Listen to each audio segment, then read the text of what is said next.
Bapa di surga, biarlah kiranya pujian yang baru saja kami nyanyikan ini menjadi sebuah doa dan kerinduan yang keluar dari lubuk hati kami yang paling dalam.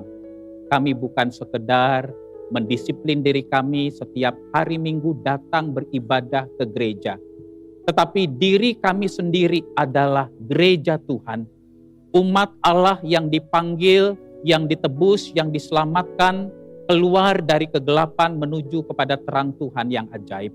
Mampukan kami ya Tuhan, untuk kami makin hari makin bertumbuh menjadi manusia yang Tuhan inginkan, mengasihi Tuhan, menghidupi firman, dan menjalankan fungsi kami sebagai garam dan terang di tengah-tengah dunia ini. Kami sungguh rindu ya Tuhan, setiap kali kami menghampiri sabda-Mu, kami datang dengan penuh kerendahan hati. Kami datang dengan hati yang lapar, yang haus akan Tuhan dan firman. Jadikan hati kami boleh menjadi tanah yang baik ketika ditaburi oleh benih kebenaran firman Tuhan. Dan mampukan kami dengan pertolongan Allah Roh Kudus, bukan saja sebagai pendengar firman yang setia, tetapi terlebih lagi sebagai pelaku-pelaku sabda Allah di dalam kehidupan kami sehari-hari. Terima kasih ya Tuhan, di dalam nama Tuhan Yesus Kristus kami bersyukur dan berdoa. Amin. Jemaat dipersilakan duduk kembali. Salam sejahtera di dalam kasih Yesus Kristus bagi kita semua. Nah Bapak Ibu Saudara-saudara, hari ini adalah minggu yang ketiga sebelum kita saudara mempersiapkan hati kita di dalam menyambut perayaan ulang tahun Gereja Kristen Kalam Kudus Surakarta yang ke-66. Jadi selama kurang lebih 4 minggu ini kita akan membahas topik-topik yang berkaitan tentang gereja, dan puncaknya adalah minggu depan di dalam satu kali kebaktian jam 5 sore. Nah Bapak Ibu Saudara-saudara yang dikasih oleh Tuhan, di dalam 2 kali kebaktian minggu lalu saudara, 2 minggu berturut-turut kita diingatkan, gereja terutama bukan bicara tentang gedungnya. Gereja terutama bukan bicara tentang acaranya. Gereja adalah saudara dan saya, murid-murid Kristus yang dipanggil untuk mengasihi Tuhan, menghidupi firman, dan menjadi berkat bagi dunia ini. Gereja adalah saudara dan saya, yaitu umat Allah yang telah ditebus, yang telah diselamatkan, yang telah dipanggil oleh Tuhan dari kegelapan menuju kepada terangnya yang ajaib. Nah saudara-saudara, saya ingin mengajak kita untuk sama-sama merenungkan satu bagian firman Tuhan saudara, yang terambil dari Ibrani pasal yang ke-12, Ibrani pasal yang ke-12 ayat 1 sampai dengan yang ke-4. Ibrani pasal yang ke-12 ayat yang pertama sampai yang ke-4, demikianlah firman Tuhan. Karena kita mempunyai banyak saksi, bagaikan awan yang mengelilingi kita, marilah kita menanggalkan semua beban dan dosa yang begitu merintangi kita, dan berlomba dengan tekun dalam perlombaan yang diwajibkan bagi kita. Atau dalam terjemahan lain, dalam perlombaan yang ditetapkan bagi kita. Marilah kita melakukannya dengan mata yang tertuju kepada Yesus, yang memimpin kita dalam iman, dan yang membawa iman kita itu kepada kesempurnaan, yang dengan mengabaikan kehinaan tekun memikul salib ganti sukacita yang disediakan bagi Dia, yang sekarang duduk di sebelah kanan tahta Allah. Ingatlah selalu akan Dia, yang tekun menanggung bantahan yang sehebat itu terhadap dirinya dari pihak orang-orang berdosa, supaya jangan kamu menjadi lemah dan putus asa. Dalam pergumulan kamu melawan dosa, kamu belum sampai mencucurkan darah. Nah Bapak Ibu Saudara-saudara yang dikasih oleh Tuhan, pada tahun 1968 saudara diadakan Olimpiade di Meksiko. Dan salah satu atlet yang terkenal, yang menjadi sorotan publik pada saat itu adalah yang bernama John Stephen Akhwari. Dia adalah seorang pelari maraton saudara dari Tanzania. Ya, Tanzania itu berada di wilayah Afrika bagian timur. Nah saudara-saudara, Akhwari itu menjadi terkenal dan menjadi sorotan publik pada saat itu di dalam acara Olimpiade tahun 1968 itu saudara, bukan oleh karena dia meraih medali emas pada saat itu. Tetapi oleh karena saudara, di dalam kegigihannya, di dalam ketekunannya, di dalam semangat yang tak kenal menyerah saudara, dia bisa menyelesaikan pertandingan itu sampai ke garis akhir dengan baik. Nah saudara-saudara, kalau kita membaca biografi daripada Aquari ini saudara, lomba maraton pada saat itu saudara menempuh jarak 26 mil atau sekitar 42 kilometer. Dan pada saat Aquari saudara sudah berlari sedemikian cepat, sejauh 19 kilometer saudara, kakinya itu kram. Dan karena kakinya kram saudara, dia terjatuh menubruk pelari-pelari lain. Dan karena dia berlari begitu cepat saudara, maka sendi lututnya itu bergeser dan bahunya retak. Nah saudara-saudara, di tengah-tengah sakit seperti ini saudara, Aquari memutuskan untuk tidak berhenti. Dia kemudian membebat lututnya yang mengalami cedera ini dan dia terus berlari saudara. Dan sampai akhirnya saudara, dia menyelesaikan pertandingan sampai dengan garis finish. Dan dia sampai ke garis finish itu saudara adalah 1 jam setelah pelari peraih medali emas sampai ke garis finish. Dengan kata lain saudara, pada saat itu sudah hampir dilakukan satu upacara penyerahan, penghormatan, penghargaan kepada peraih medali emas. Barulah Aquari mencapai garis finish. Nah Bapak Ibu saudara-saudara yang dikasih oleh Tuhan, selesai daripada acara pertandingan lomba maraton itu saudara, seorang wartawan bertanya kepada dia, Aquari, pada saat itu Anda mengalami cedera yang serius, tetapi mengapa Anda memutuskan untuk terus berlari? Buat apa Anda? Toh juga Anda kalah. Dan orang-orang pada saat itu juga mengerti bahwa Anda itu secara fisik, kondisi lutut Anda cedera, bahu Anda retak, Anda tidak mungkin untuk bisa menyelesaikan pertandingan itu. Tetapi kenapa Anda terus berlari walaupun Anda tahu bahwa Anda bukan orang yang menjadi nomor 1 di dalam lomba itu? Nah saudara-saudara, jawaban daripada Aquari adalah seperti ini. Negara saya, Tanzania, mengirim saya terbang lebih daripada 10.000 mil dari Tanzania ke Meksiko. Bukan hanya diutus untuk start berlari, tetapi juga untuk menyelesaikan pertandingan, perlombaan itu sampai kepada akhirnya. Nah Bapak Ibu, saudara-saudara yang terkasih di dalam Tuhan, penguatan seperti inilah saudara, yang diperlukan oleh orang-orang Kristen, Yahudi, yang membaca surat Ibrani ini saudara.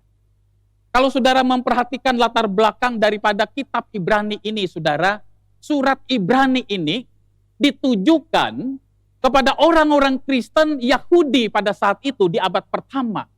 Mereka itu mengalami penindasan, mereka itu mengalami penganiayaan, mereka itu mengalami ancaman oleh karena iman kepercayaan mereka kepada Kristus. Nah saudara-saudara, ada 2 hal yang menindas mereka, yang menekan orang-orang Kristen Yahudi pada saat itu. Yang pertama adalah, saudara, kita jangan pernah lupa, di abad pertama pada saat itu, saudara, hampir seluruh dunia ini berada di dalam wilayah kekuasaan Kekaisaran Romawi. Kekuasaan Romawi pada saat itu, saudara, berjaya begitu luar biasa. Dan kita harus mengingat bahwa abad pertama itu, saudara, semua agama, semua kepercayaan, termasuk orang-orang Kristen Yahudi pada saat itu, diminta oleh kaisar untuk sujud menyembah dia.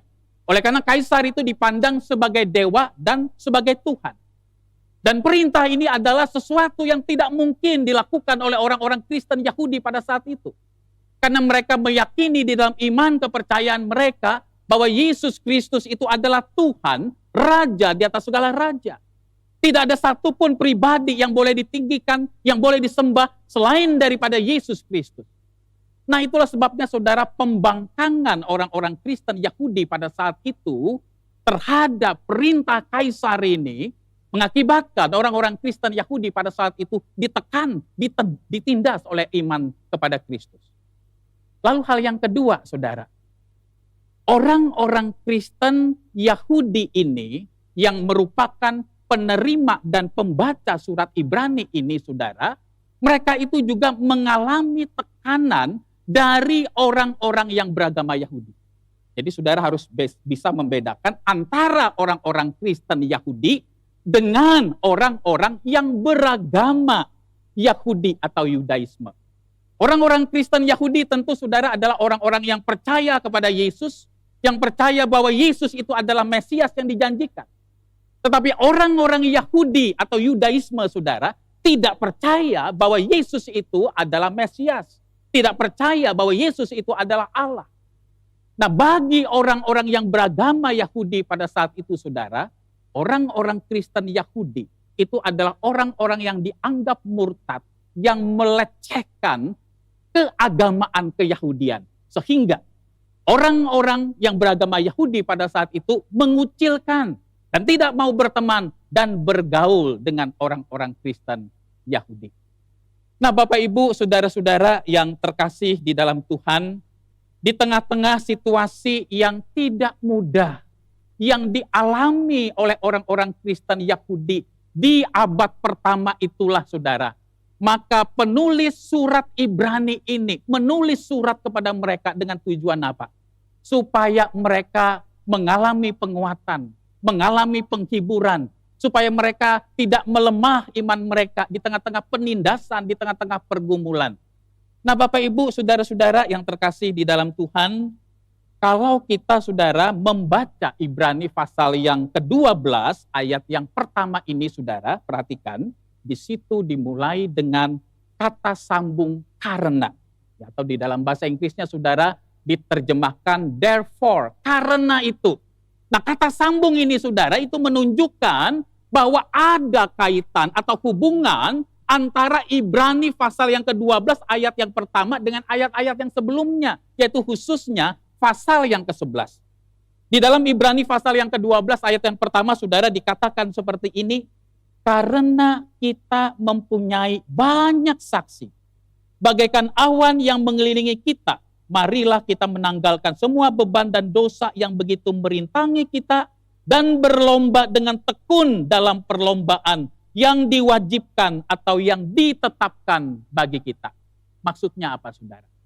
Melalui ayat yang pertama ini seolah-olah penulis daripada kitab Ibrani ini berkata kepada orang-orang Kristen Yahudi pada saat itu yang sedang mengalami penganiayaan, yang sedang mengalami penindasan, yang sedang mengalami ancaman oleh karena iman kepercayaan mereka kepada Kristus.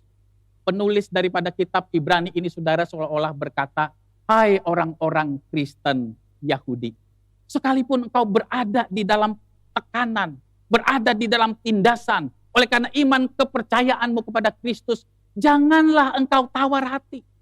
Janganlah engkau meninggalkan iman kepercayaanmu.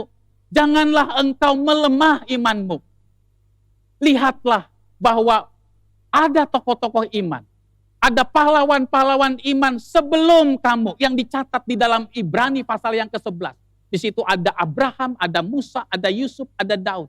Semua tokoh-tokoh iman ini, pahlawan-pahlawan iman ini, mereka juga mengalami penderitaan dan pergumulan seperti kamu. Bahkan ada di antara mereka yang mengalami penderitaan yang jauh lebih berat, dianiaya, disiksa, kepalanya dipenggal dan seterusnya. Maka hai orang-orang Kristen Yahudi, tetaplah hidup di dalam iman dan bertekun di dalam iman sampai kepada akhirnya. Nah, saudara-saudara yang terkasih di dalam Tuhan, ketika kita, saudara, membaca keseluruhan daripada kitab Ibrani pasal yang ke-11 ini, saudara, maka kita bisa menyimpulkan satu hal, bahwa terkadang Allah melepaskan dan menyelamatkan umatnya melalui iman. Tetapi terkadang Allah juga menopang umatnya melalui iman. Maksudnya apa, saudara? Melalui iman, kadang-kadang Allah itu melepaskan kita dari mara bahaya. Melalui iman, kadang-kadang di dalam kemurahannya, Allah bisa melakukan kita yang mungkin sakit parah, saudara, divonis oleh dokter, secara medis mungkin kita tidak bisa sembuh, tetapi Tuhan yang memberikan mujizat, memberikan kesembuhan total kepada kita. Tuhan yang melepaskan kita dari penyakit yang kita derita dan dari mara bahaya yang kita alami. Itu adalah sisi dari dimensi iman. Tetapi saudara, iman bukan sekedar pada area itu. Ada sisi lain, ada dimensi iman yang tidak boleh kita abaikan. Kadang-kadang saudara, mungkin Allah tidak menyembuhkan sakit penyakit kita. Mungkin Allah tidak memberikan mujizat kepada kita untuk menyelesaikan masalah yang kita hadapi. Tetapi Allah tetap mengizinkan kita di tengah kesulitan, di tengah sakit, di tengah pergumulan yang kita alami. Dia menopang kita, memberikan anugerah dan kekuatan kepada kita. Supaya di tengah pergumulan, di tengah sakit yang kita alami, kita tetap memuliakan Tuhan, kita tetap berbuah, dan hidup kita tetap menjadi berkat bagi banyak orang. Saudara-saudara, iman pertama-tama, saudara, bukan bicara tentang hasil. Iman itu, saudara, bukan pertama-tama bicara tentang apa yang saya harapkan, apa yang saya inginkan, atau situasi hidup ini yang berjalan sesuai dengan selera saya. Tetapi iman itu pertama-tama, saudara, berbicara tentang kesetiaan dan ketaatan kita kepada Tuhan.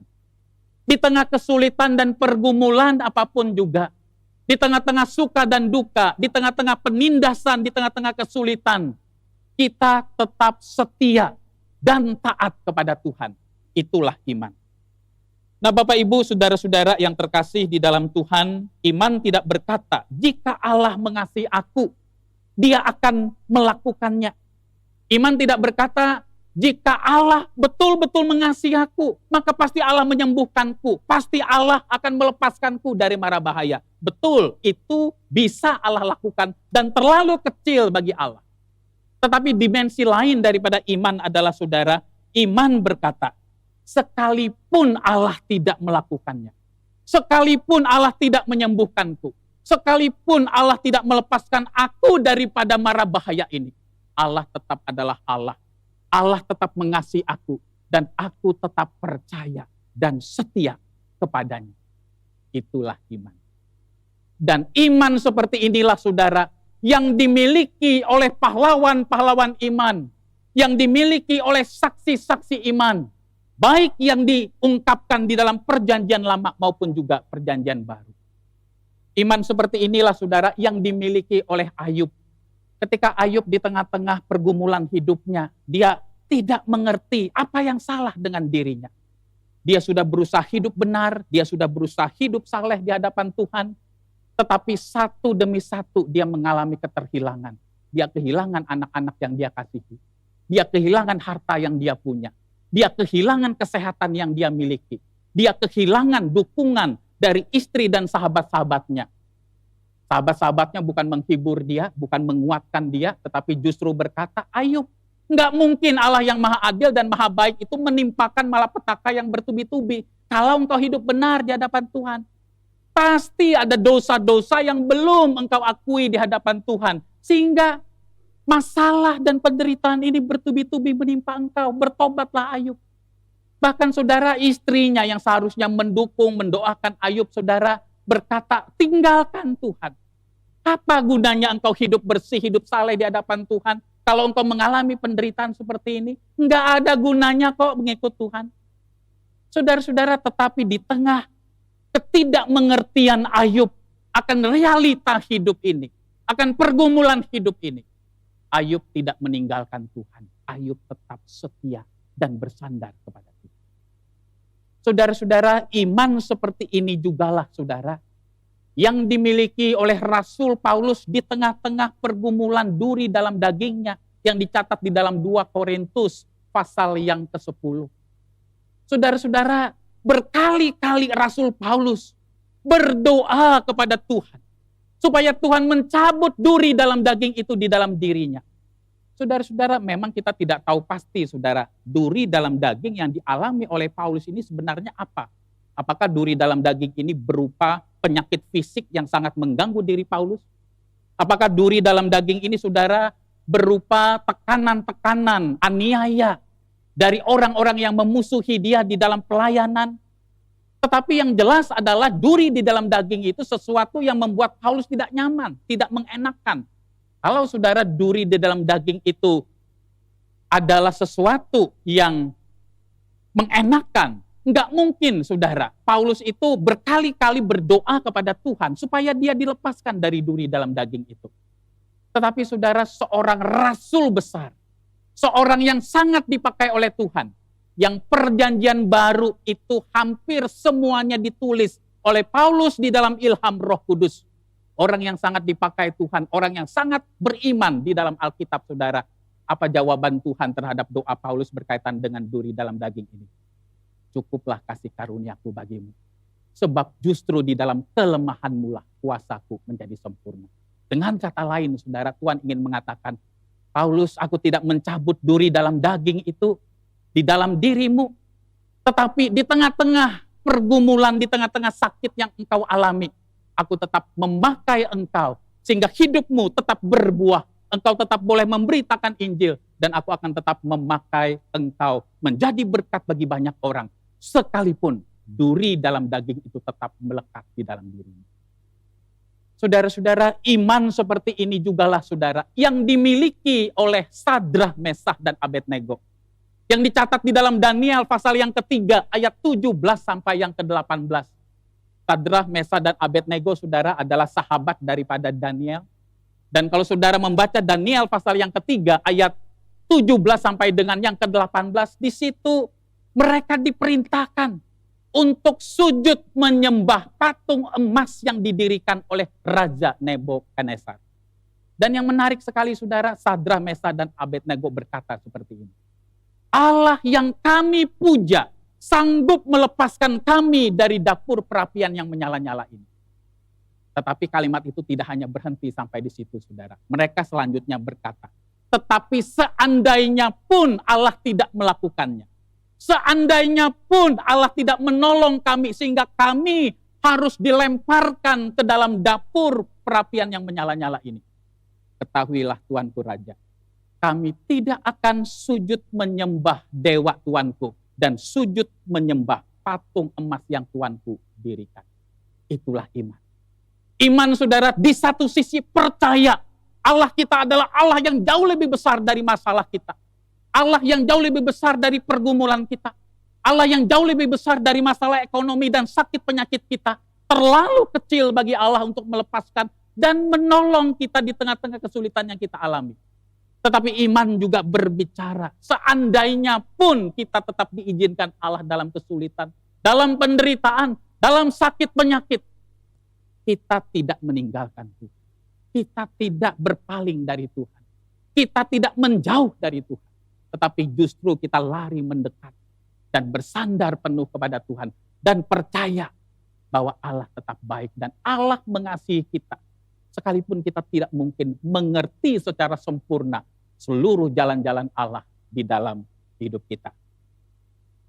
Bapak, Ibu, saudara-saudara yang terkasih di dalam Tuhan, selanjutnya, saudara, di dalam Ibrani pasal yang ke-12, ayat 1 sampai dengan yang ke-4 ini, saudara. Penulis daripada kitab Ibrani ini, saudara, menggambarkan orang-orang Kristen, engkau dan saya, yang percaya dan yang beriman kepada Kristus, kita itu seperti sedang berada di dalam sebuah pertandingan iman. Nah, saudara, pertandingan iman yang dimaksudkan di dalam Ibrani 12 ini, saudara, bukan berarti bagaimana ya caranya saya ini supaya bisa menjadi orang Kristen yang lebih baik, yang lebih unggul daripada orang lain. Ya, saya ini menjadi orang Kristen yang memiliki iman yang lebih besar dari orang-orang Kristen yang lain, sehingga saya itu bisa lebih duluan sampai ke garis finish dibandingkan dengan orang Kristen yang lain. Bukan itu, saudara. Bukan itu yang dimaksudkan pertandingan atau perlombaan iman di dalam bagian ini. Tetapi yang dimaksudkan oleh penulis daripada kitab Ibrani ini adalah, yaitu engkau dan saya dipanggil untuk hidup melalui iman dan bertekun melalui iman, supaya kita ini, saudara, dapat menyelesaikan pertandingan hidup iman kita dengan baik. Banyak orang bisa memulai sesuatu dengan baik, tetapi tidak semua orang bisa mengakhiri segala sesuatu dengan baik. Banyak orang memulai sesuatu mungkin dengan baik, memulai pernikahan dengan baik, memulai segala sesuatu dengan baik, tetapi belum tentu saudara finishing well, mengakhiri segala sesuatu dengan baik. Dan saudara melalui kitab Ibrani, khususnya pasal yang ke-12 ini, engkau dan saya diingatkan, supaya kita bukan hanya memulai dengan baik, tetapi juga terus-menerus bertekun setia sampai akhir di dalam anugerah Tuhan, untuk mengakhiri pertandingan iman ini dengan baik. Hal yang pertama, saudara, bagaimana caranya kita melakukan perlombaan dan pertandingan iman kita? Penulis kitab Ibrani mengatakan, ada banyak saksi iman yang telah lebih dahulu memenangkan perlombaan iman. Maksudnya apa, saudara? Kita diingatkan, jikalau kita, saudara, mengalami penderitaan, mengalami pergumulan di tengah-tengah hidup ini, apalagi penderitaan yang kita alami oleh karena iman kita kepada Kristus, oleh karena nilai-nilai hidup Kristiani yang kita coba pegang, yang coba kita praktekkan di dalam hidup, pekerjaan, dan bisnis kita. Lalu kita dikucilkan, lalu kita dihindari orang, lalu kita dianggap sebagai manusia aneh yang lain sendiri, saudara. Kita diingatkan bahwa bukan kita satu-satunya orang Kristen yang mengalami hal seperti itu. Jauh sebelum kita, ada pendahulu-pendahulu kita, khususnya yang dicatat di dalam Ibrani pasal yang ke-11 ini. Yang oleh karena iman dan kepercayaan dan kesetiaan mereka ke dalam Tuhan, mereka mengalami tantangan, mengalami pergumulan yang tidak mudah. Engkau dan saya tidak berjuang sendiri. Kita dikelilingi, kita disaksikan, kita diberikan penguatan oleh pendahulu-pendahulu kita, oleh pahlawan-pahlawan iman, untuk kita terus bertekun sampai kepada akhirnya. Saudara-saudara, kalau kita menderita karena dosa kita menderita karena kejahatan kita menderita karena kita melakukan tindakan kriminal atau membahayakan nyawa orang lain, penderitaan itu adalah sebuah aib yang memalukan diri kita. Tetapi Alkitab mengatakan engkau adalah orang yang berbahagia. Engkau adalah orang yang diberkati oleh Tuhan. Sebuah kehormatan, bahkan sebuah kasih karunia dari Tuhan. Jika oleh karena iman, kepercayaan kita kepada Kristus, kesetiaan kita menghidupi nilai-nilai kebenaran itu, kita mengalami tekanan, kita mengalami pergumulan di dalam perjalanan iman kita. Yang kedua, saudara, bagaimana kita melakukan perlombaan atau pertandingan iman kita? Dikatakan di dalam bagian ini, tanggalkan semua beban dan dosa yang menghalangi, yang merintangi kita untuk menyelesaikan perlombaan iman ini dengan baik. Saudara-saudara, beban dan dosa ini adalah dua istilah yang memiliki pengertian yang berbeda, saudara. Dosa itu secara sederhana adalah segala sesuatu yang bertentangan dengan firman Tuhan. Dosa adalah pelanggaran terhadap hukum Allah. Dosa adalah ketika kita hidup tidak sesuai dengan target Allah, melenceng dari sasaran Allah, miss the target. Tetapi saudara, beban yang dimaksudkan di dalam bagian ini adalah segala sesuatu yang dapat menghalangi engkau dan saya untuk dapat menyelesaikan dan mengakhiri pertandingan iman ini dengan baik. Beban yang dimaksudkan di dalam bagian ini adalah segala sesuatu yang dapat menumpulkan kasih kita kepada Tuhan Yesus. Jadi saudara, bisa jadi beban ini adalah sesuatu yang netral, sesuatu yang pada dirinya sendiri itu bukan dosa.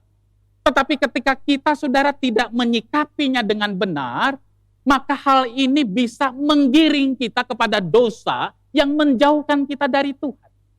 Contoh, saudara, kita punya hobi. Tidak ada hal yang salah dengan punya hobi. Ya, ada orang yang hobinya nonton drama Korea, saudara. Ya kan? Apakah nonton drama Korea dosa? Enggak, saudara. Ya, itu juga perlu untuk memberikan hiburan kepada kita. Kita dipanggil juga di dalam kitab Pengkhotbah mengatakan untuk menikmati hidup yang Tuhan karuniakan. Menikmati hidup itu, saudara, adalah sebuah karunia. Tidak semua orang bisa menikmati hidup. Ada orang yang kaya tapi tidak bisa menikmati hidup.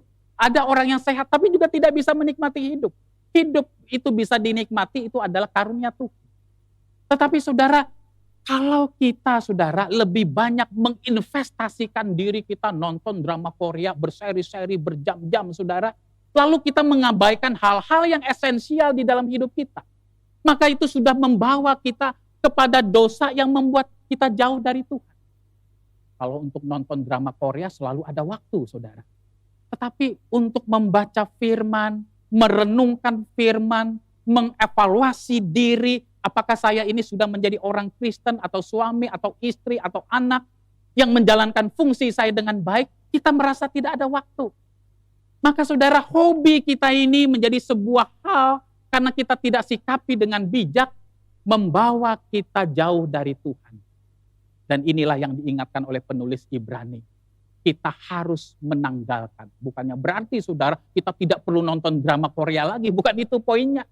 Tetapi kita perlu mengevaluasi. Jangan sampai kebiasaan saya ini yang terlalu berlebihan, yang tidak sesuai porsinya, yang justru menjauhkan saya dari Tuhan, itu menghalangi kita untuk dapat menyelesaikan pertandingan iman ini dengan baik. Saudara-saudara, tidak ada yang salah dengan media sosial, saudara. Tapi berapa banyak waktu yang kita sediakan untuk media sosial? Ngecekin ya, Instagram orang, nge-like, kasih komen. Enggak salah, saudara, bukan dosa. Tetapi saudara, jangan sampai hal ini, saudara, membuat kita mengabaikan hal-hal yang lebih penting. Berapa banyak waktu yang kita sediakan untuk berdoa? Berapa banyak waktu yang kita sediakan untuk mengajari, membimbing anak-anak kita untuk membaca firman, mengajarkan firman, menghidupi firman.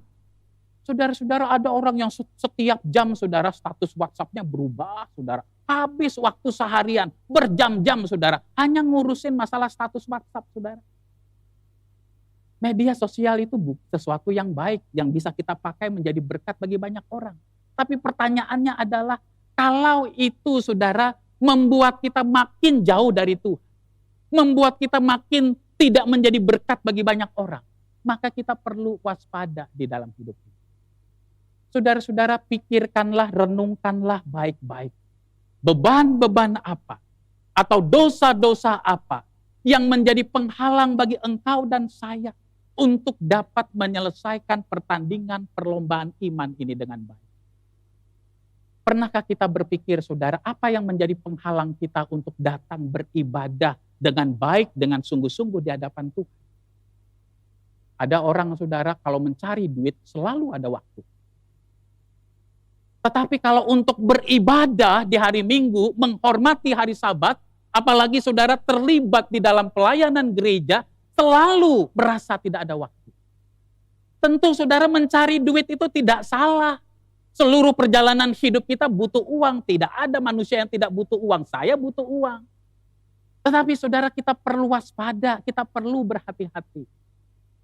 Saudara-saudara, apakah sikap kita yang salah, sikap kita yang keliru terhadap harta dan uang, saudara, itu bisa membuat kita untuk tidak menyelesaikan pertandingan iman kita dengan baik, saudara. Saya perlu menggarisbawahi hal ini. Oleh karena apa? Oleh karena di dalam Matius pasal yang ke-6 ayat yang ke-21, Tuhan Yesus berkata seperti ini, di mana hartamu berada, di situ hatimu berada. Dan yang kedua, saudara, kalau kita membaca seluruh pengajaran dan khotbah Tuhan Yesus, yang dicatat di dalam keempat Injil, Matius, Markus, Lukas, dan Yohanes. Di situ Tuhan Yesus memberikan khotbah dan pengajaran, begitu banyak topik dan tema yang diberikan. Yesus mengajar tentang iman, Yesus mengajar tentang berdoa, Yesus mengajar tentang mengampuni. Tetapi saudara, seorang penafsir, seorang ahli Alkitab mengatakan, dari sekian banyak topik pengajaran-pengajaran Yesus yang dicatat di dalam keempat Injil, maka sepertiga di antaranya atau 33% adalah berbicara tentang uang, harta, dan kepemilikan. Dan tidak heran saudara, di dalam Matius pasal 6 ayat yang ke-24, mamon, harta uang itu dijadikan, dianggap oleh Tuhan sebagai saingan dirinya yang seringkali lebih memikat hati manusia. Saudara-saudara yang terkasih di dalam Tuhan, apakah cara kita menggunakan harta kita, cara kita menggunakan uang kita, itu bisa menjadi penghambat kita untuk bisa menyelesaikan pertandingan iman ini dengan baik? Saudara-saudara, di dalam kebaktian ini, saudara, seringkali mungkin sebelum persembahan diedarkan, worship leader berkata, mari kita memberikan persembahan yang terbaik kepada Tuhan. Pertanyaan saya, yang terbaik buat Tuhan itu berapa? 500.000? 10.000? 1 juta? 10 juta? 100 juta? Yang terbaik kepada Tuhan itu berapa, saudara? Saudara-saudara, saya ingin sedikit saudara menyinggung hal ini karena seringkali uang itu menjadi hambatan untuk kita lebih mengasihi Yesus. Tentu bukan dosa pada uangnya. Tidak salah punya uang, tetapi sikap hati kita yang salah terhadap uang yang perlu kita waspadai, saudara. Kalau kita bicara, saudara, tentang masalah persembahan, saya mengutip pemikiran dari almarhum pendeta Dr. John Stott, seorang pendeta dari gereja Anglican di Inggris. Beliau adalah salah satu dari 100 tokoh dunia yang pemikirannya paling berpengaruh di abad 21 menurut majalah Time tahun 2005. Di dalam bukunya yang berjudul The Living Church, ya, dia memberikan prinsip-prinsip kepada kita di dalam kita mengelola keuangan kita, khususnya di dalam memberi persembahan. Dia berkata seperti ini, persembahan yang berkenan di hadapan Tuhan, saudara, itu tidak boleh kita lakukan berdasarkan suka-suka kita. Tidak semua persembahan-persembahan yang kita berikan atas nama Tuhan pasti disukai dan diperkenan oleh Tuhan. Dan itu dibuktikan dari seluruh catatan-catatan Alkitab. Hanya persembahan-persembahan yang kita berikan menurut cara Tuhan, menurut keinginan Tuhan, menurut standar Tuhan, itulah yang diperkenan dan yang disukai oleh Tuhan. Prinsip yang pertama, John Stott mengatakan bahwa persembahan kita haruslah sebuah persembahan yang proporsional. Artinya apa, saudara? Sesuai dengan kemampuan kita masing-masing. Atau saya ungkapkan di dalam bahasa yang lebih tegas adalah orang yang diberi banyak, dituntut banyak. Orang yang diberi sedikit, dituntut sedikit. Itu persembahan proporsional. Saya ingin bertanya, kalau saudara selama 1 bulan, ya, kolekte atau ada persembahan syukur, saudara memberikan persembahan kepada gereja 1 juta sebulan. 1 juta sebulan itu besar nggak, saudara? Semua total yang saudara persembahkan 1 juta. Ya, persembahan komisi atau apa, total semua 1 juta sebulan. Itu besar nggak, saudara? Bergantung kepada berapa penghasilan saudara sebulan. Kalau penghasilan saudara 1 bulan itu 4 juta dan saudara memberikan persembahan 1 juta, berarti saudara sudah mendisiplin diri memberikan 25% dari penghasilan saudara kepada gereja. Mudah enggak, saudara? Enggak mudah. Apalagi kita tahu mungkin kita punya orang tua yang masih sakit, mungkin kita harus mengirim uang juga untuk adik kita yang sedang kuliah, mungkin kita harus membayar asuransi, mungkin kita harus punya juga dana sosial, saudara. Apa maksud dana sosial? Oh, kalau saya punya sahabat, orang dekat, kadang-kadang saya kirim kado atau ucapan selamat ulang tahun. Begitu banyak, saudara. Besar mungkin 1 juta itu bagi orang yang penghasilannya 4 juta sebulan. Tetapi saudara, kalau kita penghasilannya sebulan 30 juta, lalu kita memberikan persembahan 1 juta, itu berarti kita memberikan persembahan 3,3%. 3,3% dari penghasilan kita. Saudara-saudara yang terkasih di dalam Tuhan, persembahan yang diajarkan oleh Alkitab adalah persembahan yang bersifat proporsional, bukan persembahan yang serelanya. Persembahan yang diajarkan Alkitab, saudara, bukan bicara tentang masalah hati. Yang penting hatinya, Pak. Oh iya, hati kamu pelit sih.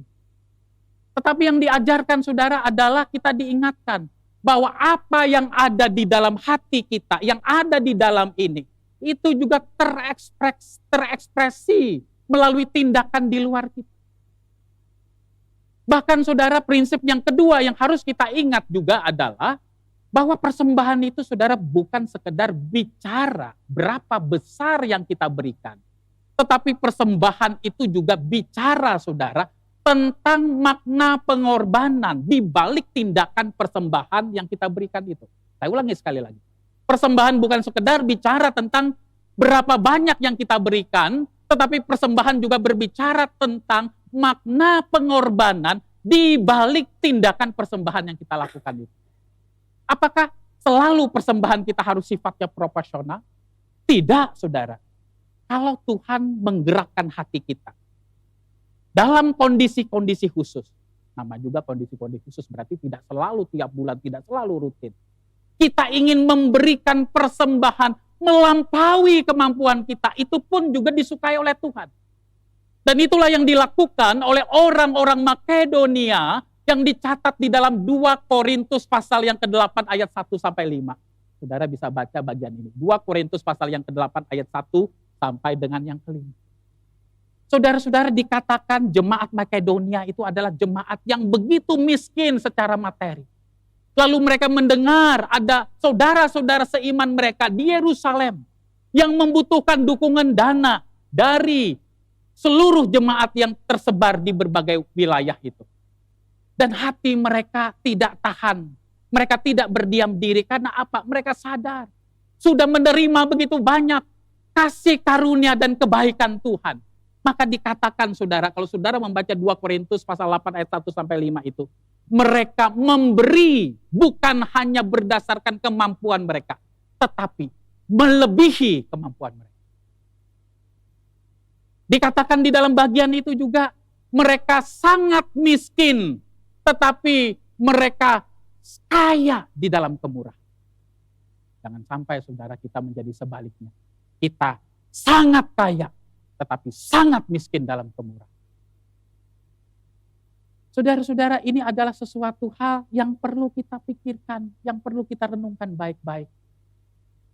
Tidak selalu, saudara, kita harus memberi persembahan proporsional kalau memang Tuhan di dalam kondisi-kondisi tertentu menggerakkan hati kita untuk memberi lebih. Dan itulah juga yang dilakukan oleh janda miskin itu. Janda miskin yang memberikan uang hanya 2 peser. 2 peser mah kecil. Tetapi saudara jangan lupa, dia memberikan seluruh penghasilannya yang dia punya pada saat itu.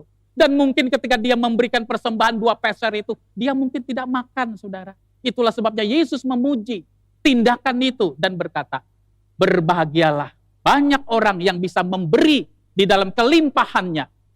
Tetapi janda miskin ini, di dalam kekurangannya, di dalam kemiskinannya, dia memberi melampaui kemampuannya. Memberi bukan sekedar bicara masalah besar kecilnya, tetapi tindakan pengorbanan yang kita lakukan. Dan ini juga saudara mengevaluasi diri saya. Saya membaca suatu buku yang mengatakan seperti ini, banyak orang bisa memberi dengan santai. Wah, cuma keluar 5.000, 10.000. Nggak tambah miskin, nggak tambah kaya juga, saya gara-gara 10.000. Begitu kan ya, kadang-kadang kita kasih tukang parkir gitu, karena tukang parkirnya baik, begitu kan ya, wah kita kenal ya kan. Kadang-kadang biasa kita kasih 3.000, kita kasih agak lebih 15.000, nggak tambah kaya, nggak tambah miskin juga. Saya gara-gara 15.000, nggak tiap hari juga kasih dia, saudara. Nah tetapi saudara, yang ingin diingatkan adalah ketika saya membaca satu buku mengatakan, kadang-kadang kita perlu belajar memberi sampai kita terasa sakit. Jadi kalau saudara belum memberi sampai terasa sakit, saudara belum benar-benar memberi. Saya juga belajar untuk hal itu. Kita diingatkan saudara, mari kita mengubah paradigma kita, cara berpikir kita. Apakah mungkin kekhawatiran-kekhawatiran hidup yang kita miliki saudara, itu menjadi penghambat dan penghalang kita untuk datang kepada Tuhan? Saudara, mari kita mengubah paradigma kita. Saya bicara saudara tentang masalah uang, bukan motivasinya untuk mengeruk uang saudara. Oleh karena gereja sedang membutuhkan banyak uang, khususnya pembelian tanah Gondopuri. Tetapi saya berdoa dan saya mengevaluasi diri saya di hadapan Tuhan. Tuhan, hal-hal apa yang membuat beban dan dosa yang menjadi penghalang saya untuk lebih mengasihi Yesus, untuk dapat menyelesaikan pertandingan hidup ini dengan baik. Dan saya menyadari pergumulan saudara dan saya adalah sama. Sekalipun saya juga hamba Tuhan. Kita bergumul dengan bagaimana kita bersikap terhadap uang. Saudara-saudara yang terkasih di dalam Tuhan, hal yang ketiga saudara, bagaimana kita melakukan perlombaan iman kita dengan baik. Dikatakan di dalam bagian ini, fokuslah kepada Tuhan Yesus. Nah, saudara-saudara, seorang atlet pelari maraton hanya bisa, saudara, menjadi pelari yang handal ketika dia fokus kepada satu hal, yaitu ke garis finish untuk menyelesaikan pertandingan iman ini dengan baik. Jangan sampai, saudara, kita gagal fokus, kehilangan konsentrasi, sehingga hal itu mencelakakan diri kita sendiri. Betapa sering, saudara, kita mendengar mungkin di koran, mungkin di televisi, saudara, ada sopir truk yang menabrak mobil lain, ada sopir truk yang menabrak warung yang ada di pinggir jalan. Oleh karena apa, saudara? Oleh karena mereka gagal fokus. Ya mungkin sambil nyetir, main handphone atau balas WhatsApp yang sebenarnya bisa ditunda. Atau mungkin, saudara, karena ngantuk, habis mabuk-mabukan lalu mengendarai truk, saudara. Dan itu menimbulkan orang-orang ini kehilangan konsentrasi, gagal fokus, membahayakan dirinya sendiri dan membahayakan orang lain. Nah, saudara-saudara, engkau dan saya dipanggil untuk berfokus kepada Yesus. Yesus yang membawa kita kepada iman dan memimpin iman itu kepada kesempurnaan. Dengan kata lain, saudara, engkau dan saya dimungkinkan untuk bisa menyelesaikan pertandingan iman ini dengan baik. Bukan oleh karena kehebatan kita. Bukan semata-mata oleh karena ketekunan kita. Tetapi kita dimungkinkan hidup melalui iman dan bertekun di dalam iman sampai akhirnya oleh karena ada anugerah Tuhan dan Tuhan Yesus yang memimpin kita. Engkau dan saya tidak sehebat yang kita duga. Kita ini tidak serohani yang kita kira, saudara. Kesuksesan kerohanian kita di masa lalu dan di masa sekarang tidak menjadi jaminan bagi kesuksesan dan keberhasilan kerohanian kita di masa yang akan datang. Salomo kelihatannya orang yang sangat baik, orang yang sangat berhikmat. Di awal-awal pelayanannya sebagai raja, dia begitu dipakai oleh Tuhan dengan hikmat yang luar biasa. Tetapi istrinya yang banyak, hal-hal yang membuat dia makin jauh dari Tuhan, membuat dia tidak finishing well, tidak bisa menyelesaikan pertandingan iman dengan baik. Dan itu adalah menjadi sebuah pelajaran bagi engkau dan saya. Saudara-saudara yang terkasih di dalam Tuhan, kita diingatkan, saudara, bahwa di dalam Kristus kita tidak berupaya untuk mendapat, tetapi menerima untuk dimampukan. Saudara-saudara, maksudnya apa? Di dalam agama-agama, saudara, mengajarkan saya memberi persembahan supaya saya diberkati oleh Tuhan. Saya terlibat kegiatan-kegiatan pelayanan supaya Tuhan suka dan berkenan kepada saya. Saya berbuat baik supaya saya mendapat pahala surga. Di dalam agama-agama kita diajarkan, saya berbuat sesuatu kepada Tuhan, supaya Tuhan juga memberikan sesuatu kepada saya. Tapi Injil Kristus tidak mengajarkan demikian. Injil Kristus mengajarkan di dalam Kristus, kita tidak berupaya untuk mendapat, tetapi menerima untuk dimampukan. Karena Tuhan sudah memberi terlebih dahulu kepada saya. Tuhan sudah terlebih dahulu memberi pengampunan dan keselamatan kepada saya. Tuhan yang terlebih dahulu berbuat baik kepada saya. Tuhan yang terlebih dahulu memberikan anugerah dalam hidup saya. Maka saya dimampukan untuk bertekun, untuk hidup bagi Tuhan. Motivasi kita, saudara, berbuat baik, motivasi kita memberikan persembahan, motivasi kita terlibat di dalam kegiatan-kegiatan keagamaan tidak sama dengan orang-orang yang belum mengenal Kristus. Nah, saudara-saudara yang terkasih di dalam Tuhan, pemahaman ini menjadi sesuatu hal yang penting, saudara, supaya kita betul-betul menyadari dan memahami identitas siapa diri kita sesungguhnya di dalam Kristus. Saudara-saudara, saya mengutip satu buku yang ditulis oleh John Ortberg, saudara, yang membagi siklus hidup manusia itu menjadi dua bagian, yaitu work cycle dan grace cycle. Saudara-saudara, bukankah di dalam hidup ini, saudara, kita ini seringkali hidup di dalam lingkaran di mana kita itu sangat berpusat pada kebesaran dan kemuliaan diri kita. Kita saudara supaya bisa diterima oleh orang lain, supaya bisa dihargai oleh orang lain. Maka apa yang kita lakukan? Kita harus berprestasi terlebih dahulu kan. Kalau saya tidak bisa berprestasi dengan baik, kalau saya tidak bisa memiliki kinerja yang baik, mana mungkin orang menghargai dan mana mungkin orang menerima kita. Kelihatannya saudara konsep ini benar. Dan inilah yang diadopsi oleh dunia, yang diajarkan oleh dunia. Tetapi itu bukan konsep kekristenan, itu bukan konsep Injil. Makanya kita saudara menyekolahkan anak kita jauh-jauh sampai ke luar negeri. Ya, tidak salah saudara. Tujuannya apa? Iya Pak, saya sekolahkan supaya dia benar-benar jadi orang Pak. Kalau sekarang belum orang ya saudara ya, sekarang masih kucing, masih ayam ya. Nanti berapa tahun lagi kalau sudah lulus dari luar negeri dapat S2, dapat S3 baru jadi orang. Tujuannya apa saudara? Supaya anak kita berprestasi.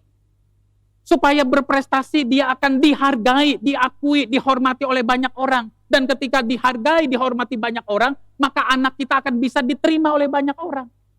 Dan konsep inilah yang kita bangun. Kita berusaha saudara mengelola 3 hal ini, memanage 3 hal ini di dalam hidup kita. Tetapi saudara, Injil Kristus tidak dimulai dengan prestasi manusia. Injil Kristus tidak dimulai dengan usaha manusia. Injil Yesus Kristus dimulai dengan tindakan pemberian Allah. Karena begitu besar kasih Allah akan dunia ini. Sehingga dia telah mengaruniakan anaknya yang tunggal. Supaya setiap orang yang percaya kepadanya tidak binasa, melainkan beroleh hidup yang kekal. Dengan kata lain, saudara, Tuhan yang terlebih dahulu memberi kepada saya. Dia yang terlebih dahulu memberikan pengampunan. Dia memberikan penebusan. Dia memberikan anugerah penyelamatan kepada saya. Dia yang terlebih dahulu menerima saya melalui Kristus.